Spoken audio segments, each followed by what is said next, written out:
Hi Elvis fans, Tom Brown here, and we are talking Elvis as usually we do at this time. And one of those people that I'm very excited to talk to, we've been talking about different things about Elvis's career, and Peter Guralnick, author and raconteur and Elvis expert and music. I mean, you have such a love of all kinds of music. It's unfair sometimes that Elvis fans only know you from your Elvis books. But you do have a new book coming out on Sam Phillips too. So I mean, it's this love of Elvis and Memphis music. There's a lot out there that Elvis fans can discover of Peter's. One thing we can talk about today, I was looking forward to talking with you about, is Elvis and the movies. And there's been, so much discussion on, how the movies played into Elvis, mainly in the 60s in exhausting him and in a way wearing out the welcome of some of the music and movies. And he comes back in '68 in the comeback special, and then on to Vegas in '69.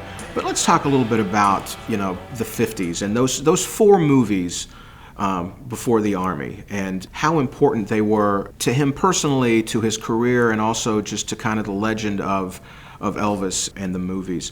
One in color, three in black and white, which was kind of the way it was at the time. Talk to me a little bit about how important you see those four films. Well, I think that the movies embodied Elvis's ambitions to do something way beyond the scope of what most hitmakers ever thought about. I mean, he from the beginning, he had a vision of a life as a kid growing up in East Tupelo. He could never have filled in the details of it, and yet it was broader, it was wider, it was deeper.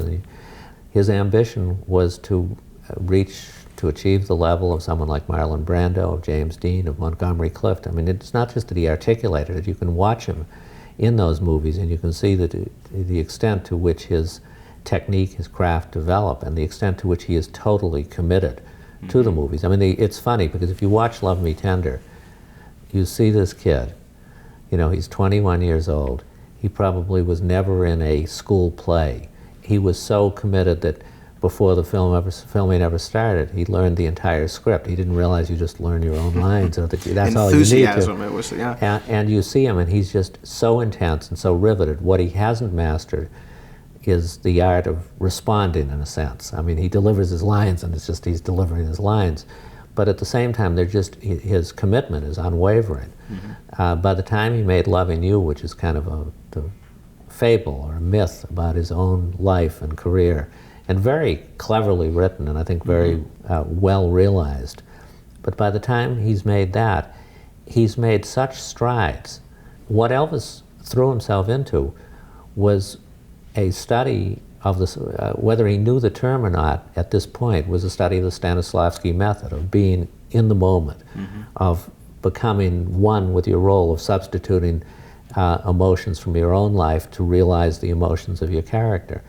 And by the time he's making Loving You, you can see him when the other characters in the movies are speaking to him. He's as involved as when he's delivering his own lines.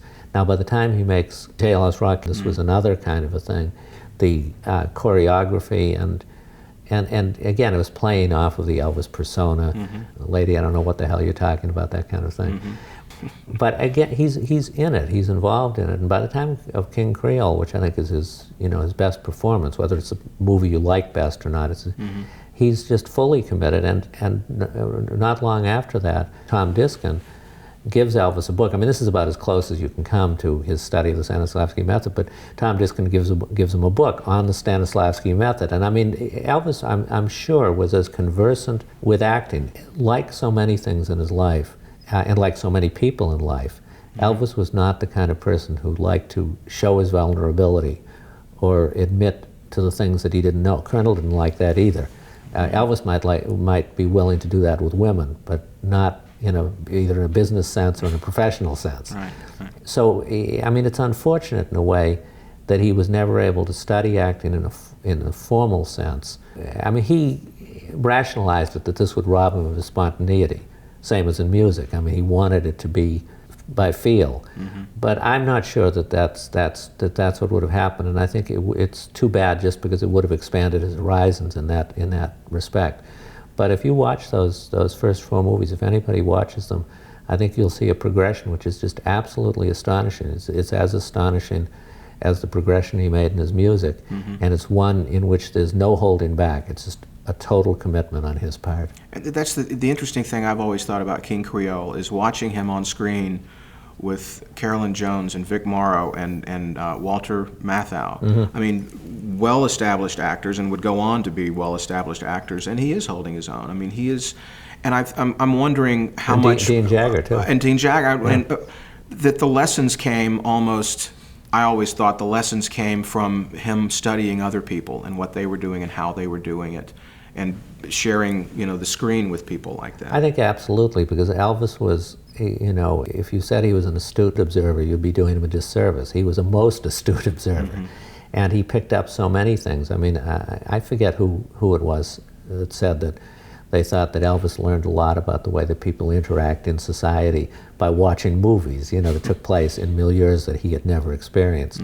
And I'm not sure how literally true that is, but I think given Elvis's capacity for absorbing everything that was going on around him, and for observing it closely, I mean, I'm not sure if I would say that Elvis was an especially analytic person, but he was a keenly intelligent person and an observer of somebody whose observation could have made him into a great writer, a great, but it enabled him. He was able to absorb so much through observation and through just taking it in. He had just a remarkable mind in that way, something for which he's not often not given credit, in the sense that people think of him, well, either they say on the one hand, either he's just a natural, which is the way that people refer to athletes sometimes, and I think does athletes a disservice. I mean, a great athlete, or they would say he was controlled by Sam Phillips, he was controlled by the Colonel,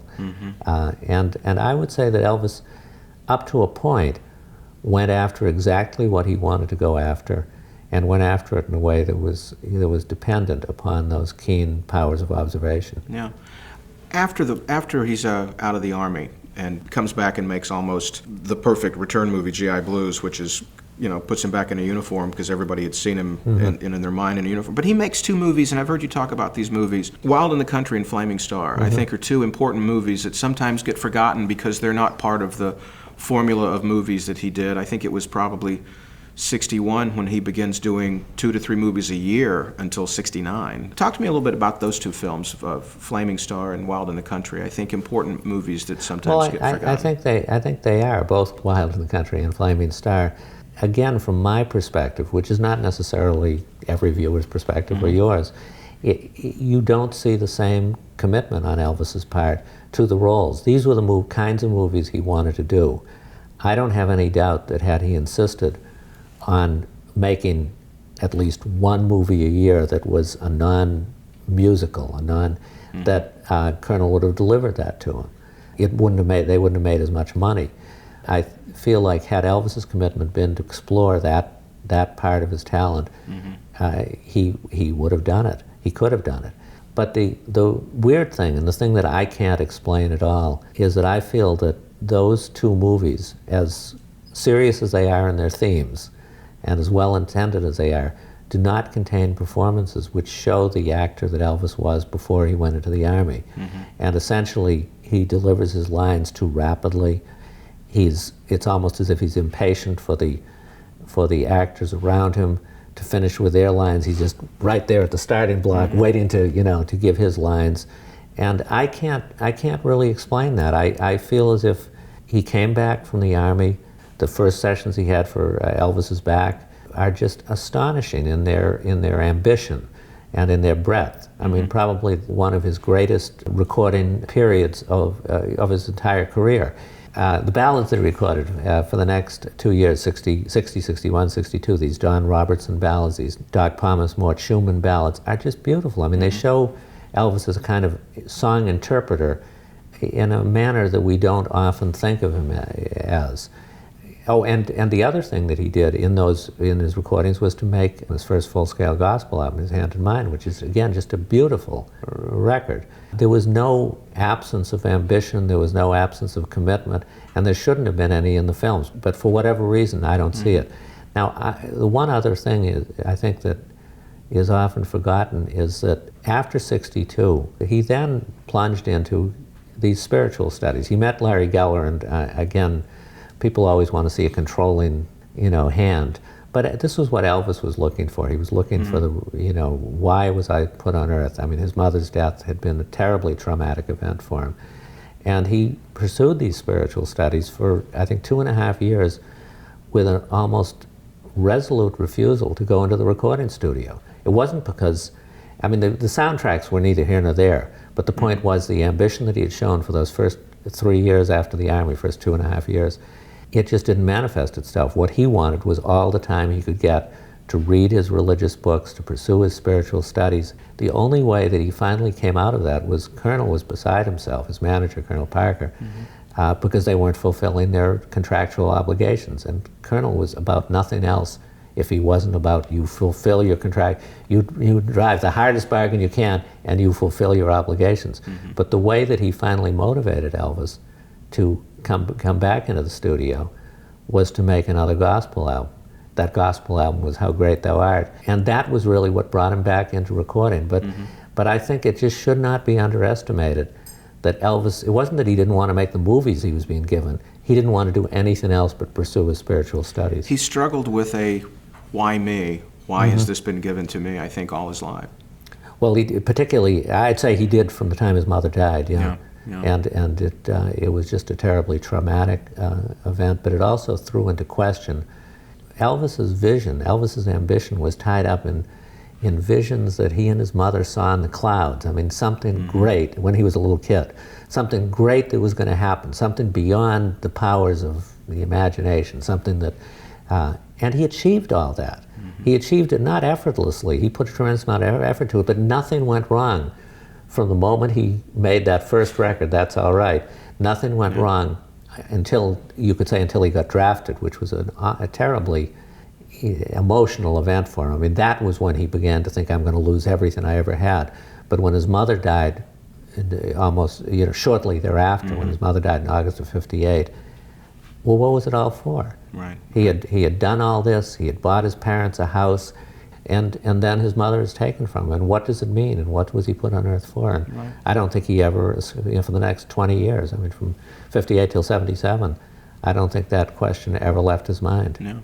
So many things to talk about, such little time. Thank you so much, Peter. Thank you. And talking about the movies, my last thought is always, when I think about Elvis in the movies, for him to be on those, when he was a kid, going to those theaters in Memphis, and legend is working at one of the theaters and being thrown out for fighting. A few years later, he's on the screen fighting in his movies in those theaters he was in when he was a kid. How that must have, that sense of achievement must have been impressive not only for him but for those people around him, because he wasn't a privileged kid from Beverly Hills making movies. He was from Tupelo in Memphis, Right. and ends up in Hollywood making movies.